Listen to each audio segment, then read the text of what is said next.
Sains dan Islam. Kalau kita ngomongin dua hal ini, kayaknya yang sering muncul itu narasi soal benturan ya kan? Tapi, gimana kalau selama ini kita salah baca ceritanya? Gimana kalau sebenarnya ini bukan soal konflik, tapi soal dialog yang panjang banget? Sebuah rangkaian penyelidikan yang nggak putus selama 1400 tahun. Yuk, kita telusuri jejaknya bareng-bareng. Nah, ini dia premis yang sering banget kita dengar. Seolah-olah iman dan akal itu dua kutub yang berlawanan. Yang satu minta kita percaya, yang satu lagi minta bukti. Beneran sesimpel itu? Tapi kalau kita lihat sejarahnya, ceritanya tuh jauh lebih menarik. Bukan konflik, melainkan sebuah percakapan. Ya, kadang-kadang harmonis, kadang tegang, tapi selalu bergerak maju. Dan inilah inti dari penelusuran kita kali ini. Oke, untuk ngertiin percakapan ini, kita harus time travel sedikit nih. Mundur ke titik awalnya.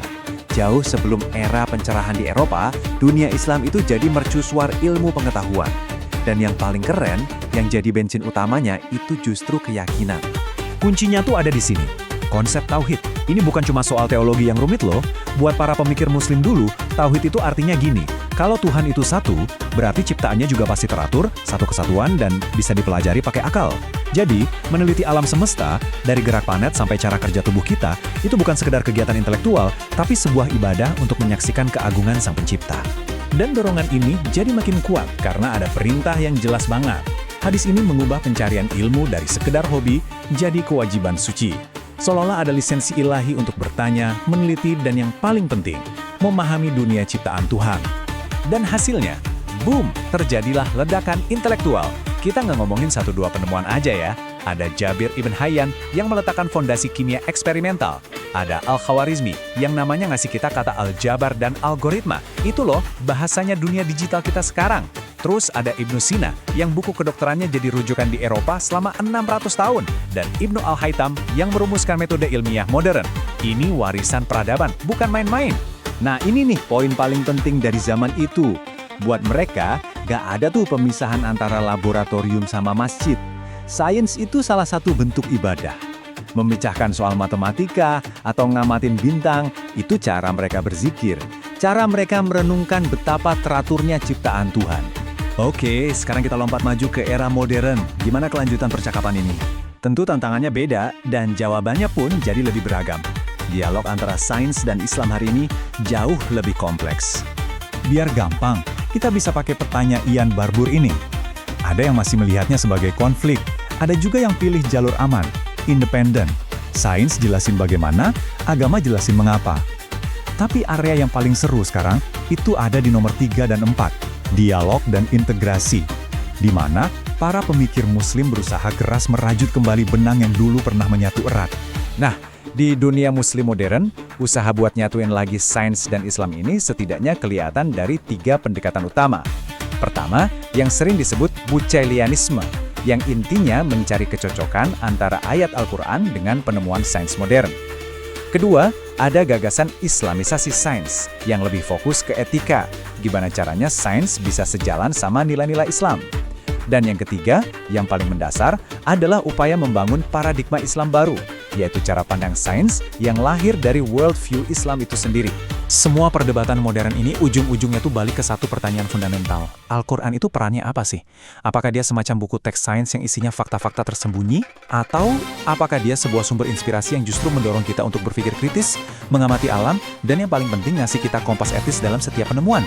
Jawaban kita atas pertanyaan ini bakal nentuin arah dialog ke depannya. Yang menarik, banyak loh pemikir modern kayak fisikawan Nidhal Gesum yang bilang, coba deh kita nengok lagi ke belakang buat cari jalan ke depan. Mereka merujuk pada sosok kayak Ibnu Rushd atau Averroes yang melihat gak ada tuh kontradiksi antara filsafat, sains, dan agama. Semuanya itu jalan yang beda-beda tapi menuju kebenaran yang sama. Mungkin solusi masa depan justru ada di kebangkitan kembali semangat yang holistik ini.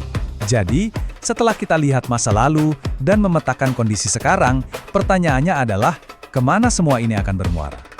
Ini bukan lagi cuma soal buktiin siapa yang benar, tapi tentang gimana kita bisa membangun masa depan di mana sains punya tujuan yang lebih mulia. Kalau kita lihat di banyak negara muslim, terutama di dunia pendidikan, ada satu visi yang kuat banget. Tujuannya apa? Mencetak generasi yang seimbang. Generasi yang gak cuma jago teknologi, tapi juga punya pegangan moral yang kuat. Generasi yang bisa nyatuin penguasaan iptek dengan kedalaman intak. Nah, inilah sintesis yang dicita-citakan. Dan ini yang luar biasa, ternyata dorongan buat berpikir ilmiah itu udah ada di dalam Al-Quran sendiri loh. Ada perintah yang eksplisit buat mengamati alam, ada penekanan soal konsep ukuran dan keteraturan, ini kan dasar semua ilmu pasti.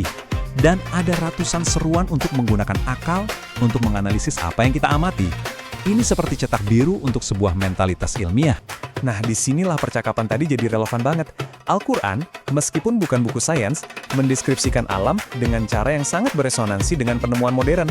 Dari isyarat tentang alam semesta yang terus mengembang, sampai bedanya istilah untuk cahaya matahari, dia, dengan cahaya pantulan bulan, nur. Penting ya, ini bukan soal mencari bukti ilmiah di kitab suci, tapi lebih ke titik-titik temu yang bikin kita takjub dan mendorong kita untuk bertanya lebih jauh. Dan ini semua membawa kita balik ke intinya, ke ruh dari pencarian ilmu dalam Islam. Dalam pandangan dunia Islam, pengetahuan itu bukan tujuan akhir. Sains itu bukan tentang menaklukkan alam atau mengumpulkan kekuasaan. Sains adalah alat. Alat untuk meraih kebijaksanaan, untuk mengerti posisi kita di alam semesta, dan puncaknya, untuk merasa lebih dekat dengan sang sumber pengetahuan itu sendiri. Jadi, saya mau tinggalin satu pertanyaan buat kita renungkan bersama.